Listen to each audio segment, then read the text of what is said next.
What is every team's most valuable asset are the relationships between your people. And if, as a leader, you can listen more and talk less, get off your own agenda, get off your own timeline, get off your own narrative, and truly, genuinely convince your people that you care for them and love them, and slow down and move from an efficiency, highly productive, get it done mindset, which is tough in this ever demanding world, and move to an effectiveness mindset, you will transform your culture and your people will stay and bring their best. Welcome to the HR L&D Podcast with your host, Nick Day. Tune in to discover what it takes to truly develop within human resources as we delve deep into growth, engagement, and leadership strategies that will help you unlock the hidden potential within your business. By listening to this podcast, we hope to empower you and your workforce towards achieving significant HR organizational success. I'm really excited today to be joined on the HR L&D podcast sofa by Scott Jeffrey Miller. Scott serves as FranklinCovey's Executive Vice President of Thought Leadership. He is the host of On Leadership with Scott Miller, a weekly leadership webcast, podcast, and newsletter that features interviews with renowned business titans, authors, and experts. And Scott is also the author of a weekly leadership column for Inc.com, and he's a regular contributor to Arianna Huffington's Thrive Global and the American City Business Journal. Now, Scott is also the best-selling author of FranklinCovey's Management Mess to Leadership Success. Now, this includes 30 challenges to becoming the leader that you would want to follow. And that's really the focus of this podcast. I get an opportunity to really delve deeper into the book with Scott today. I ask him about what those 30 challenges involve, what his views are on leadership, and also, of course, what he believes makes the best leader. But most importantly as well, understanding that with management mess, not all of us start out as great leaders. All of us have areas that we can develop our own learning. I'm hoping to really bring those aspects to Scott's teachings to life during the course of this podcast. Now, if you're not familiar with Scott, he began his professional career in 1992 with the Disney Development Company as a founding member of the development team that designed the town of Celebration in Florida. Scott now lives in Salt Lake City, Utah, with his wife and 3 young children, and I'm absolutely delighted to welcome him to the podcast today so he can talk to you all about his many, many years of experience in being right at the top of the game when it comes to leadership coaching. Enjoy. Welcome, Scott Miller, to the HR L&D podcast. Understanding where we are to know where we are going. Obviously, you started your career at the Disney Development Company in 92, but I'll be really keen to know, and I'm sure they would be too, to discover more about the choices you made that I guess have ultimately led you to becoming both a best-selling author, obviously on the subject of thought leadership, which we're going to find out a lot more about today, but also that led you to becoming Executive Vice President of the world-leading consultancy and training firm FranklinCovey. Well, thanks. I think my choices, at least professionally, have been quite deliberate. My personal life, they might have been more haphazard. But professionally, I always was a fairly good linear thinker. I knew that I wanted to probably be in the C-suite at some point. I wasn't sure that was the CEO or the CMO. I'm quite sure it was never the CFO, but I knew that I needed to probably have some sales experience, some sales leadership experience. I needed to have some supply chain, marketing, international. So I was quite deliberate on planning my career in about 3 to 5 year tranches. So I spent 4 years with the Disney company, which is an amazing adventure. I'm actually from Orlando, Florida. And then when I left Disney, I was recruited by what is now the FranklinCovey company, move out to Utah, which was a massive cultural shift, right? For a single Catholic boy living in Orlando, moving out to Utah, which is, as many of your listeners know, was, a very heavily dominated Mormon state.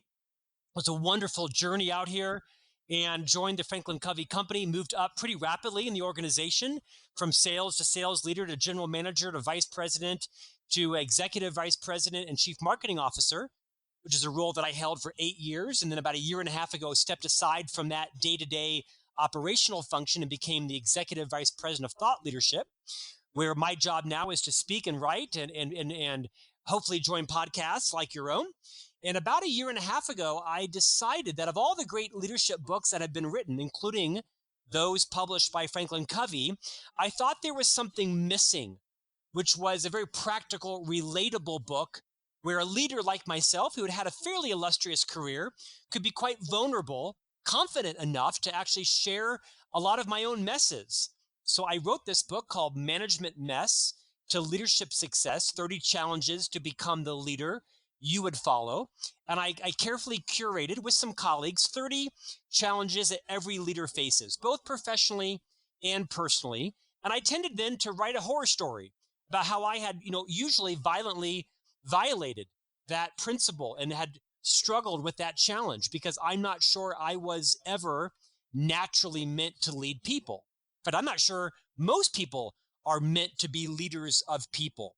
So I share in this book a lot of challenges, and I think it was very, very helpful, not just for me to get them out as therapy, but also for people who, like me, tend to have a 2 steps forward, 1 step back kind of career and don't really know if they should also be leaders of people. And it's done extremely well.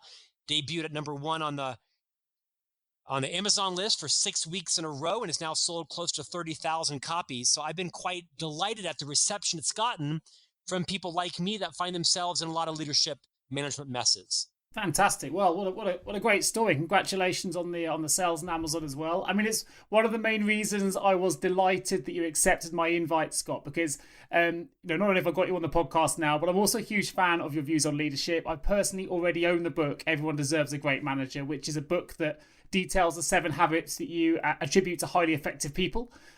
So obviously this is your next book, if you like. That was co-written, the first one. So as an experienced leadership professional, as you clearly are, I would love to know what it was that really motivated you or inspired you to write Management Mess. I think it was because so many leadership books are aspirational, written by academics or, CEOs that are, very smart and accomplished, but they're very disconnected from the way most people live and work and operate. So I really wanted to take these 30 challenges that everybody faces and break them down into kind of real life stories. I have found, Nick, that the more vulnerable I am, the more confident I am in my skills, but the more vulnerable I am in my own challenges, the more my message resonates. So I took quite a lot of pride in sharing a lot of my horror stories. Nothing illegal, immoral, or unethical. Sometimes close, quite frankly. But I just really felt like if I could, as a executive officer in a world-renowned leadership development firm, really be relatable and talk about how hard it's been for me, that I could impact, I hope, millions of lives from the podcast and keynotes and in the books that I'm giving. In fact, the book has done so well that the publisher has ordered a 7-volume series in the mess to success genre. So right now I'm writing marketing mess to brand success. I'm going to be then writing job mess to career success, communication mess to influence success, parenting mess to launch success. So in the next 5 years, I'm going to have 6 or 7 books in this whole genre because I think most of us learn more from our messes than we do from our successes. And there's great power and currency in that. No, I totally agree. Congratulations again. That sounds like a really exciting series. You're going to be incredibly busy. So, as an experienced leadership professional, I would love to know then, is it your experiences in leadership that this book is based on, or is it more about the experiences then from the leaders that you've coached? Because obviously you just mentioned there that you teach better when it's something that directly happened to you, but obviously you've coached loads of leaders as well. So are some of those stories involved in this book? Yeah, the book has these 30 chapters, and Nick, I wrote the book to be very short, right? This is not War and Peace or Good to Great. It's a very practical, relatable, short leadership book. Each chapter is about maybe 3, maximum 4 pages long, and each one generally has a horror story that comes from my own experience, or perhaps I've disguised the person where I saw somebody else have a major management mess. So it's probably about 60% my own messes, about 20% my own successes, and about 20% other people's messes or successes. Either way, the stories are meant to really bring these challenges or principles to light in a very tangible way. Say this, don't say that. Do this, don't do that. I hope that through my and other people's stories, and I've masqueraded them to keep people's, identities, sacred if needed. I really thought that I could short circuit other people's leadership journeys by just sharing some of the things that I fell into that no doubt the reader is going to face or has faced as well. And all of it is based on FranklinCovey's content. The stories are unique to me generally, but it's all grounded in the principles taught by the FranklinCovey Company. Fantastic. Now, here on the HR L&D podcast, for those regular listeners that are with me, you'll all know that I'm really keen on helping my listeners to become better leaders. So, again, perfect guest for me today and having you on board, Scott Miller. But I personally don't think there's enough leadership training taking place within organisations, which often means that leaders are often found to be the scapegoats for commercial problems. So, do you think this is really rooted in the fact that there isn't enough training given to those leaders in the first place? And in your view, who do you think should be reading this book?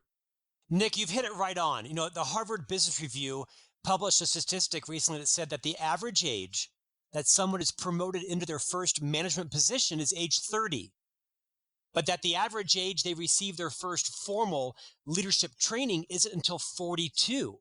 So there is a 12-year gap where, well-intended, but quite frankly, probably wrecks of leaders are doing great damage inside organizations, kind of wandering aimlessly like, well, what do I do? Kind of making it up going along. And I think their story is very similar to mine. So let's take my story. I was a very successful sales producer inside of FranklinCovey. Naturally, like many sales producers or individual producers, I was approached about becoming a sales leader because most of our leadership positions are filled by highly competent individual producers, right? The most creative digital designer or the top producing salesperson, when rarely are the talents, the competencies, the characteristics that make you a great digital designer, do they make you the great leader of the digital team? In fact, they're often inversely correlated, right? Rarely are the skills that make you the great salesperson make you a great sales leader. They're often the opposite. So I think, like me, I was promoted under the false perception that I was supposed to then turn everybody else into me. Because I was the top salesperson, they want everyone to be like me. Well, that's insane. They wanted everyone else to get the same results that I was getting. But as their leader, my job was to actually, build capacity and deliver results with and through other people, not save the day, not try to turn them into clones of me. I went on a tirade, trying to turn people into my clone. So I think that one of the key learnings that I've learned, Nick, is when someone is being recruited to become a leader, sit them down and say, Scott, man, you're a great salesperson. You've hit 16 quarters for quarters on your quota and your sales goal. Let's inventory all the things that you do well in your sales role. All 8 things, all 12 things, all 15 things. Now, Scott, of these 15 strengths you have, 6 of these are not going to help you become a sales leader. You've got to check your ego. You've got to step out of the limelight. You've got to be a better coach versus a better teller. You've got to be comfortable with other people earning more money than you, whatever they are. If someone had sat me down and said, Scott, stop doing these 4 or 5 things, and here are 5 or 6 or 7 new competencies that you're going to need to learn, not overnight, but over time to become an effective leader, I would have been a better leader. No one told me that. Or if they did, I was too arrogant or too young or not self-aware enough to actually listen. But I think that subtle difference is when you are considering promoting somebody into a leadership role, talk about the good as well as the bad, because most people take these roles because they're lured into wanting to earn more money, be more influential. God forbid, if you don't become the leader, Tom down the hall who you can't stand will become your boss next week. I think people take the roles for the wrong reasons, and they need to understand that leadership can be unrelenting and unrewarding in the short term and very validating, exceptionally rewarding sometimes in the long term, but it doesn't happen overnight, and it usually requires a whole new set of skills. It gave me a bit of an analogy. We've got, I mean, obviously in the UK, we're mad on our soccer, as you'd call it, or football over here. And there's a lot of professional footballers that go into management and really make a pig's ear of it. That they don't, just because they've been good at football, it doesn't make them good managers. And I think that's I guess, a more public example of what you're saying. But you're absolutely right. Just because you're a good digital designer doesn't mean you're going to be a good digital design manager. And we see this all the time in business. And I think what you've said there makes absolute sense to me. And obviously that resonates with what you've got in the book, because I know that the book requires a lot of active participation from the reader. So obviously you've got the subtitle there, which is through sort of 30 different challenges, which is obviously one of the things that really helps set it apart from some of the other leadership books that I've seen. And obviously you very kindly sent me a copy of your book, so I've had a good look through it as well. I've seen some of the challenges. And I think that because you've embedded those challenges and the principles within the book itself, it really helps the readers learning as they go through it. So what was the intention, and what do you think sets Management Mess to Leadership Success apart from other leadership and management books? And is it these challenges that really makes the difference? I think it's two things, right? Obviously, it's the power of FranklinCovey's content. I curated these 30 challenges that are drawn from some of our best-selling solutions, right? The 7 Habits of Highly Effective People, the 4 Disciplines of Execution, the 4 Essential Roles of Leadership. We're big on numbers at FranklinCovey. So I was privileged enough to have access to our company's intellectual property. And then what I think made it different was my unique voice. Was really being just completely vulnerable, opening the proverbial kimono and saying, these are things that I did that were kind of horrifying. And I wasn't trying to license bad behavior. I wasn't trying to validate people's messes by having them, wallow in them. I just said, you know what? If you want to become a great leader, you're going to be faced with all kinds of challenges. You're going to make mistakes. So I'm going to tell you all of mine, not gratuitously, but vulnerably, authentically, with plain language, sometimes in hilarious, mortifying stories. Some are very simple, just, here's what I thought, here's what I said, I regret it, learn from this. I think it's very practical. It's funny. It's kind of laugh out loud funny. But I also wrote it in a way that's not this, 300-page leadership tome. I mean, Nick, as you know, in the publishing industry, your publisher usually tells you, I want 60,000 words from you. That's kind of the average length, 280 pages, something like that, which is why the last half of most business books suck and no one ever reads them because the author usually has about 40,000 words in them. So I just wrote a book and stopped when I was done. And I didn't fill it with a bunch of fluff on the last half. And I think the reason it's done so well is because I was privileged enough to draw upon the FranklinCovey content. I had 30 years of tons of mistakes and the willingness to share them. And I wrote them in a way that is easy to read, short, practical, and doesn't drone on for 50 pages. The chapters are short. And I'll tell you, I'm not going to win a Pulitzer for this book, but nor did I set out to do that. I wanted the book to be read by leaders or people considering to be leaders of people and have them really benefit from it. And I think it struck a chord. Any example stories you can, short example stories you could share with us today? Oh gosh, yes. I mean, a ton. I mean, one of the things that I really struggle with is that a leadership competency that is underrated and under-implemented is listening. The third challenge is listen first. And this is counterintuitive to most people.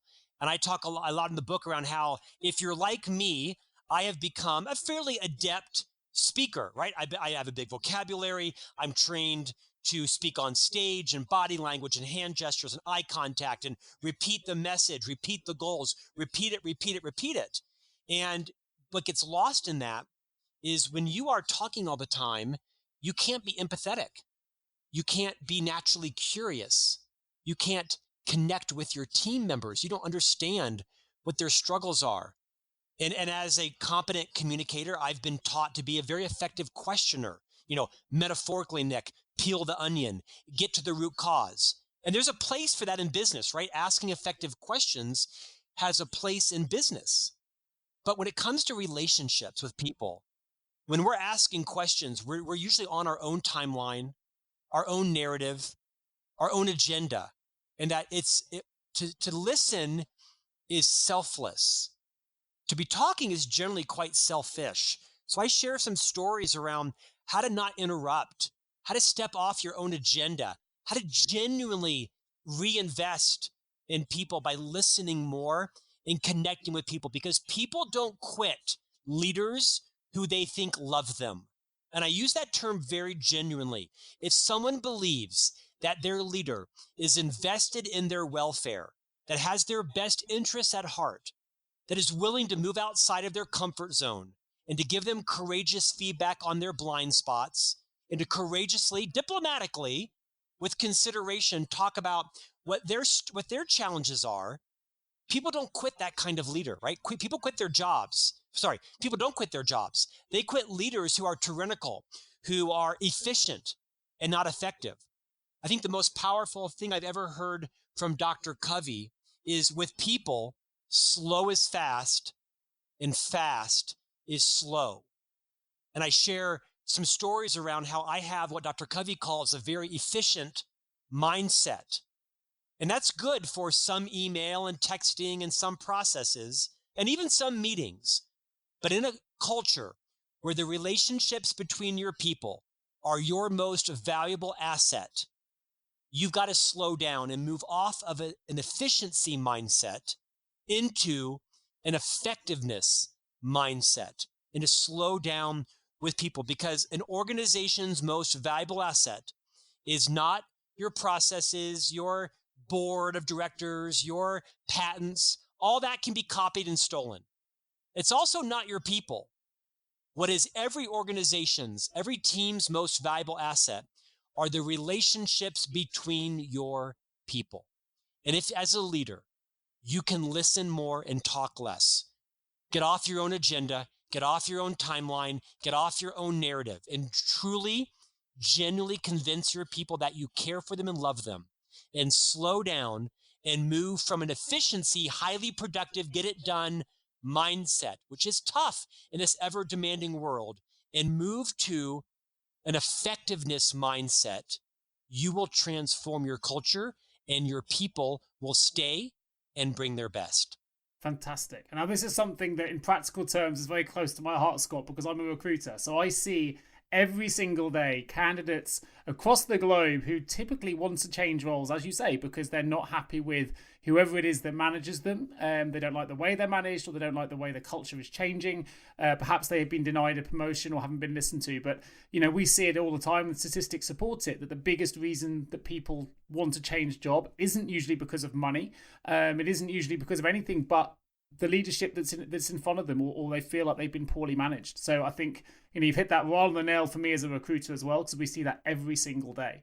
So look, before we find out a little bit more about you, Scott, I have to ask, and I appreciate for someone with your experience, this is not a small question, but if you're able to surmise, what does leadership mean to you? I think leadership is a balance of confidence and vulnerability. There are thousands of books written about leadership. Dr. Covey defined it as leadership is communicating to people their worth and potential so clearly that they come to believe it in themselves. And that's his definition. I think it is profound.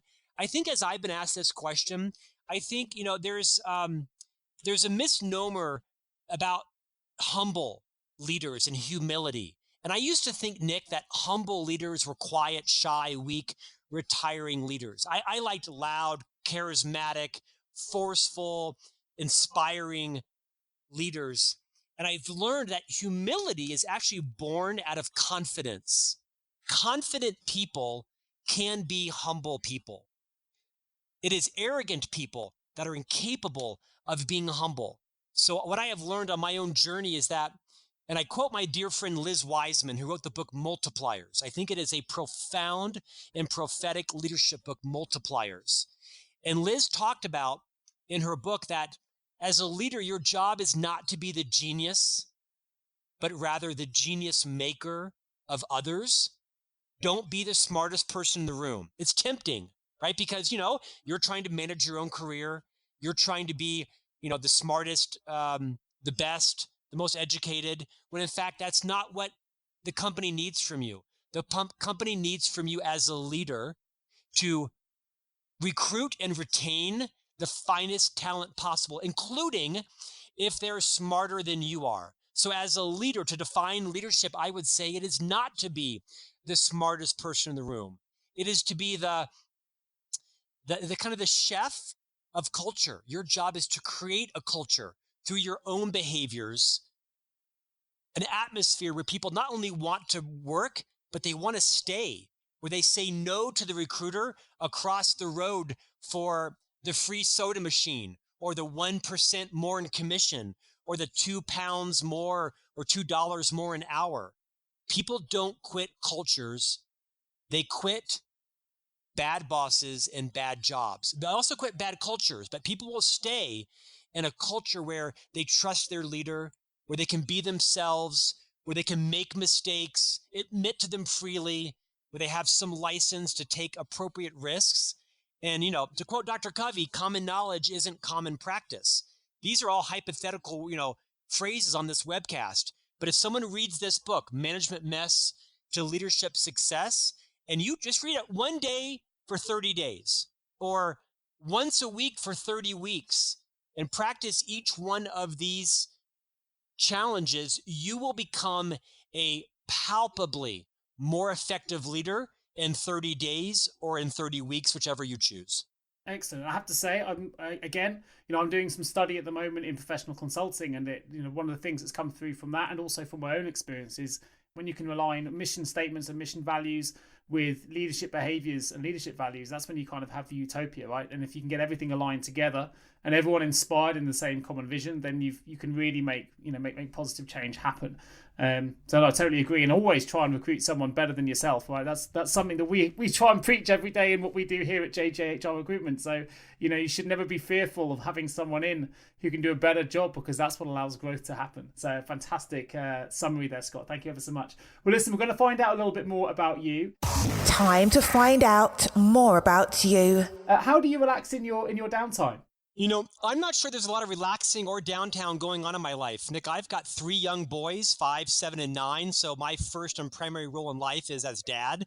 My second role in life is as husband. My third role is writing, speaking, authoring, and that kind of stuff. So there are seasons in our life where we have, intense times and relaxation time. My 30s were my downtime. I didn't get married till I was 41. So I had a lot of relaxation and downtime in my 30s, but right now I'm kind of in a season of focusing on my purpose in life, which is dad and spouse and writer and speaker. So I'll be honest, not a lot of relaxation going on. No, it sounds like it when you've got 8 more books to go as well. Well, listen, I guess something that might be quite useful for you right now was if you had a superpower, because without the stuff you've got on your plate, it's something that would probably come in handy. So if you could be given any superpower, what would it be and why?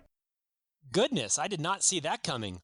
I think it would be empathy. I think I'm not a naturally empathetic person. I'm not a robot. I'm not cold.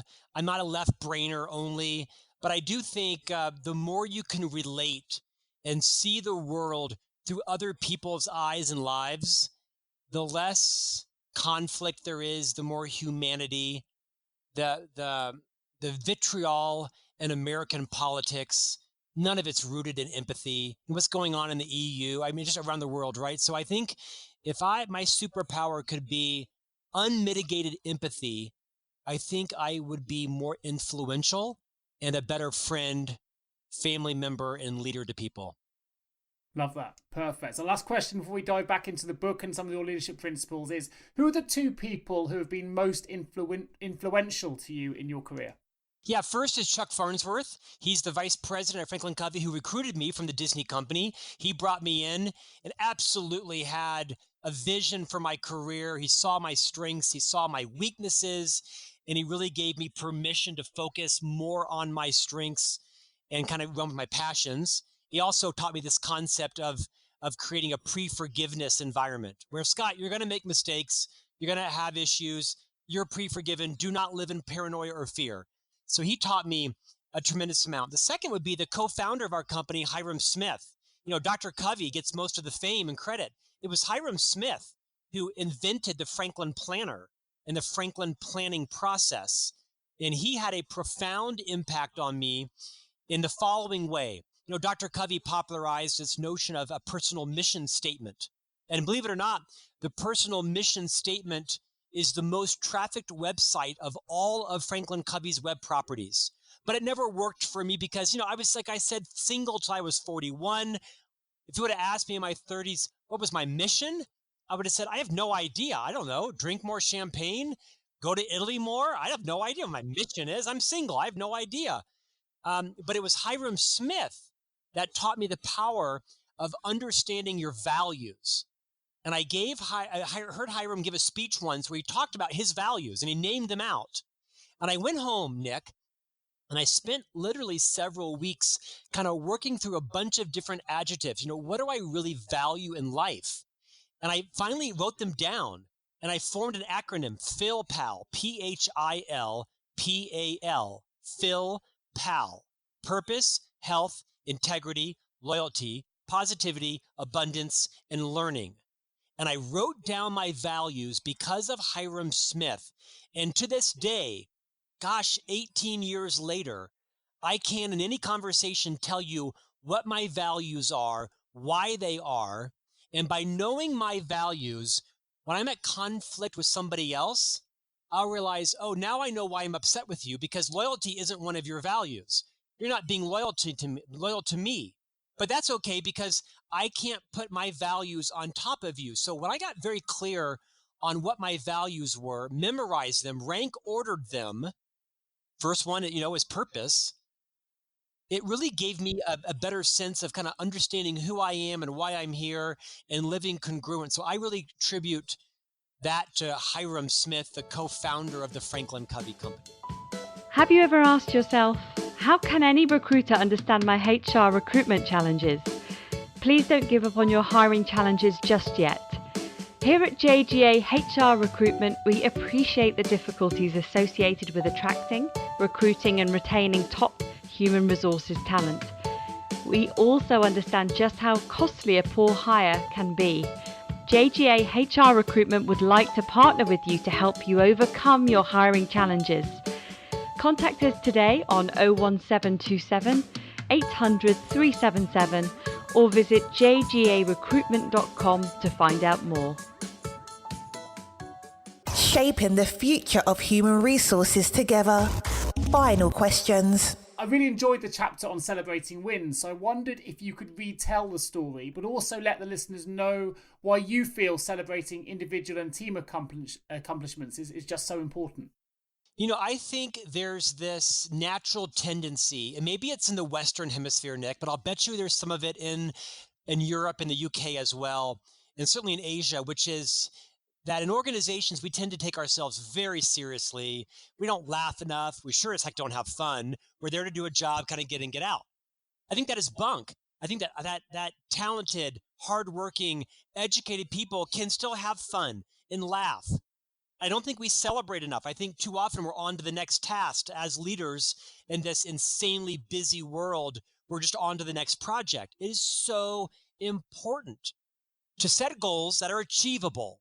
They can be stretch goals, but they can't be such a stretch that if you were to achieve them, if you were to win, you in fact fail because it was set too low. I think that methodology permeates too many CEOs, that we've got to set goals that are so astronomically difficult to get to, because if you were to accomplish them, if you win, in fact, you lose.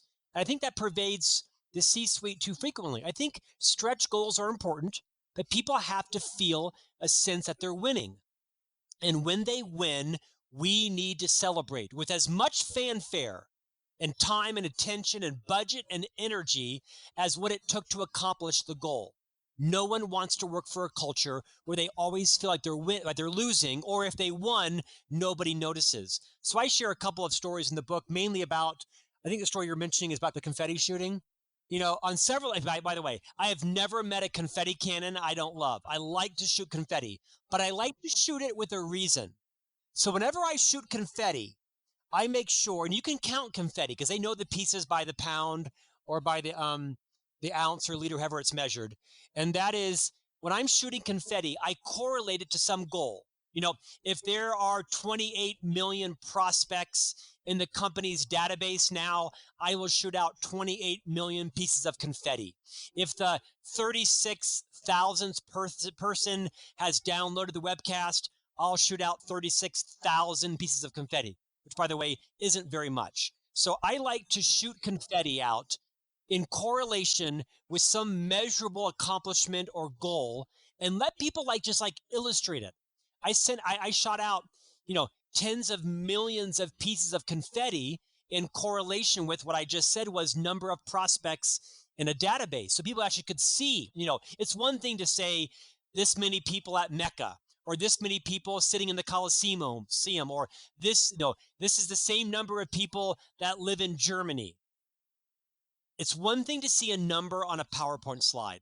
It's another to look at 37 million little pieces of confetti all fluttering around a room, and then taking a few and putting it into your wallet or your coin purse or in your desk. And every time you open that up, you see that confetti there and you remember what happened at that event. So, you know what? Not every celebration requires confetti. And I think you could probably celebrate on things that are nominal, right? Don't celebrate people coming to work on time, or don't celebrate, somebody just achieving a report. Make sure you calibrate it with the gravitas, but ask yourself, do you as a leader feel comfortable moving outside what might not be your comfort zone and hamming it up? Put on the funny hat, put on the funny costume, shoot some confetti, take everybody to lunch, celebrate what's important. And while you're at it, Nick, reward what you want to get done, because I think too often we celebrate the wrong thing in companies. We celebrate the person who drove through the night across 12 hours to race the materials to the client and saved the day, versus celebrating the person over in operations that for 30 days in a row has on-time deliveries, right? So be sure you're not always celebrating the urgency-addicted firefighter. Make sure you're celebrating the person or the process that you want reinforced in the company. Sometimes you can celebrate the wrong thing, because what gets acknowledged, what gets rewarded, gets repeated and done. No, that's a really good point. That's a really, really good point. I think that leads us nicely as well into the more of the principles of the nitty-gritty of the book, because I'll make obviously lots of highlights in the episode notes in relation to this chapter as well on celebrating wins, because it's a good one. But from the nitty-gritty side of the book, so our listeners can really get a feel for what management mess is all about. What are the principles? What are the practices and the 30 leadership challenges in the book? What are they really based on? And more importantly, can they help readers become better leaders? Now, I think I know the answer to this because you've kind of led yourself towards this route already. But, if I'm listening to this now and I'm thinking, okay, at the end of this podcast, I'm going to have an action, and that action is to go and purchase your book and undertake your 30 leadership challenges in 30 days or 30 weeks. What are the kind of principles and practices they're going to be faced with? So they're organized into 30 tranches, Nick. The first 8 or so are all congealed around leading yourself. The next 12 all kind of form around leading others. And the last 10 or so are about getting results. Now, that formula is more just a structure for the book. They don't hard, fast align to those. Generally, they do. Don't get hooked up on that. But, the first ones really align to demonstrating humility, listening first, taking time for relationships. They're all around really leading yourself. The next dozen or so are organized into leading others. These are about developing relationships, really being better communicators, seeking to really understand. These are about, just really working well with others, talking straight, leading difficult conversations, showing loyalty. I call it make it safe to tell the truth. You have to create an environment where people can actually accept and give you feedback, righting wrongs and coaching. And then the last, 10 or so are kind of more of an organizational bent, identifying the wildly important goals, ensuring that your systems align and support your mission, celebrating wins, making high value decisions, and not being kind of a ping pong kind of leader that gets distracted easily. So they're very practical. I absolutely am convinced that if someone reads the book, now you can read it in one setting, probably 3 hours from a flight to London to, Frankfurt or something.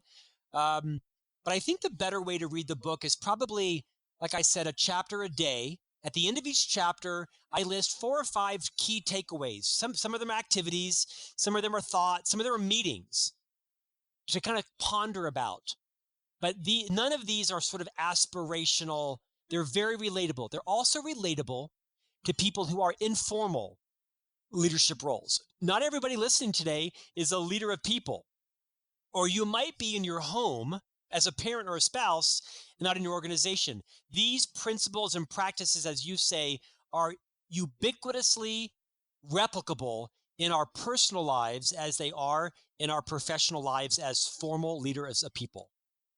Fantastic.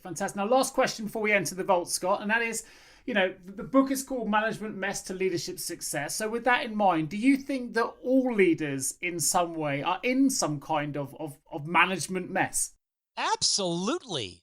Everybody's got a management mess. And if you don't know it, your people do, because everybody's talking about it. Your partners, your investors, your clients, the receptionist, the people who work for you, they're absolutely talking about your mess. So why not just own it? Own your mess, because as the leader, when you own your mess, when you open up and you're secure enough to be vulnerable, call your team around and say, you know what I've really realized? I'm so easily distracted. It comes from my creativity. It comes from, my own impulsiveness. I know it. I know it can be a challenge. Let's talk about some things that I could do to keep me more focused. And are there some things that each of you, as people who report to me, could make sure that you don't tempt me to get distracted.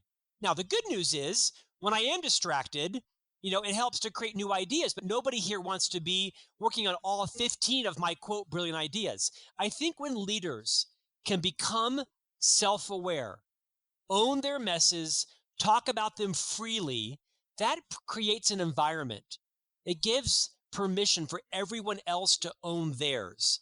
Because if you're the leader and you're willing to talk about what your own messes are, there's some natural proclivity for others to be more comfortable talking about theirs, and everybody's self-awareness will be raised. Now, Nick, you can take it too far, right? This is not meant to be that workplace is your confessional, because sometimes if you confess your messes, there are people who will, weaponize it against you and use it to try to bring you down. Those are sociopaths. Watch out for them. Expel them from the company as soon as possible. 9 out of 10 people will find great appreciation in your willingness to talk about your messes. And if they're not willing to talk about theirs, bring them up. Say, you know what? Let's have a mess of success meeting. I want everyone to share a mess that to date you've not acknowledged verbally, but that if you were, it would kind of clear the air on the team and provide other people a realization that they could, in fact, complement your mess with their success, and you might complement their mess with your success. That is a way to build a high-trust, transparent, vulnerable, fast culture. Fantastic! What a brilliant way! What a brilliant way to finish the podcast about the book. I think that was a fantastic response. That if you haven't, or you've got the opportunity and sat back, I would recommend rewinding this section by about a minute and listening to that all over again, because there are a lot of lessons to learn in that. And I think it's great to hear from someone like yourself, Scott, that that we can be vulnerable as managers, and that's okay. And actually confronting that can really build a lot more buy-in from your team.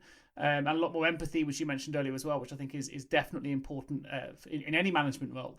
So that's Scott Miller. We're talking there about Management Mess to Leadership Success, 30 challenges to become the leader you would follow. And there will be a link in the episode notes for those of you interested in purchasing the book and taking it forward and following some of those principles. We're very quickly going to jump into the L&D vaults.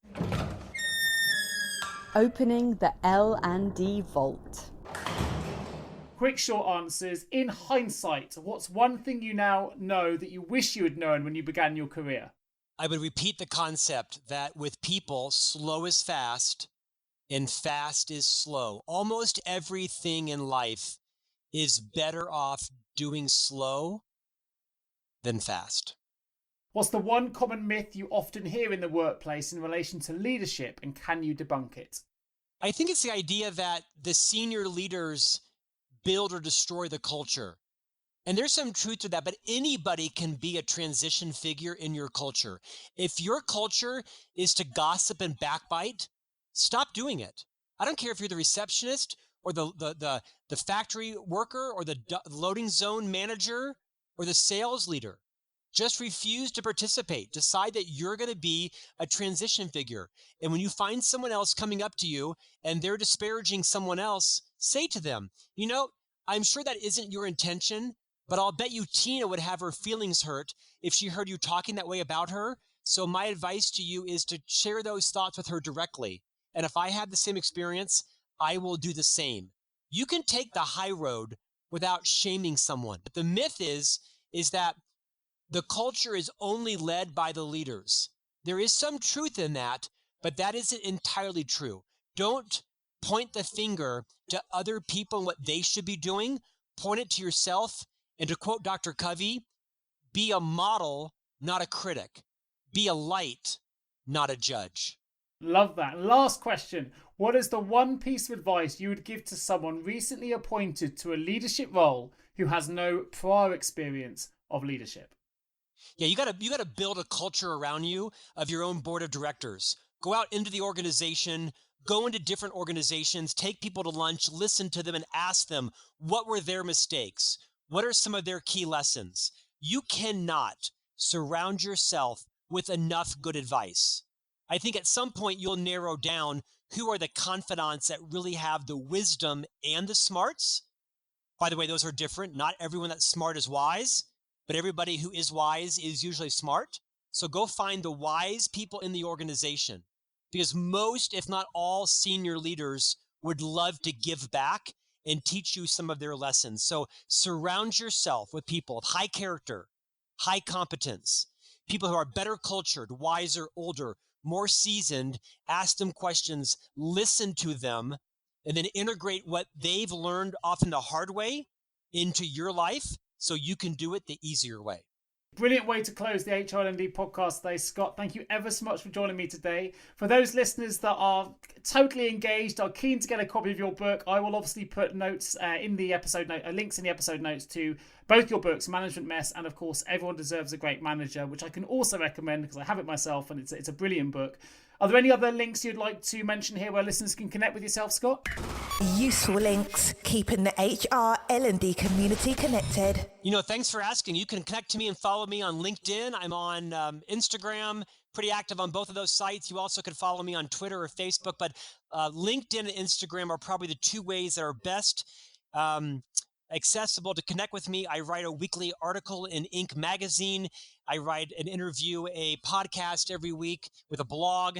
All those are posted on my LinkedIn feed. Excellent. I'll make sure all of those links are available in the episode notes. And of course, if you want to find out more about Franklin Covey as well, you can go to FranklinCovey.com. Of course, if you are an HR L&D professional listening to this podcast and you have an HR, HRIS or L&D related vacancy and you would love some specialist HR recruitment support with it, do give me a call. Do contact me 01727 800 377 or nick@jgarecruitment.com. That's all we've got time for today. So thanks ever so much for listening. Thank you so much, Scott Miller, for joining me today. It's been a fantastic podcast with some amazing insight in how to become a better leader. I highly recommend his books and just wanted to say a huge thank you for joining me on the podcast.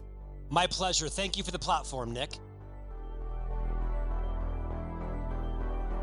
Thank you so much for tuning into the HR L&D podcast with your host, Nick Day of JGA HR Recruitment. If you need help with a current HR or L&D vacancy, then please get in touch with Nick and his team. All contact details can be found in the episode notes. In the meantime, to make sure you never miss an episode, please subscribe to the show through any of your favorite podcast channels.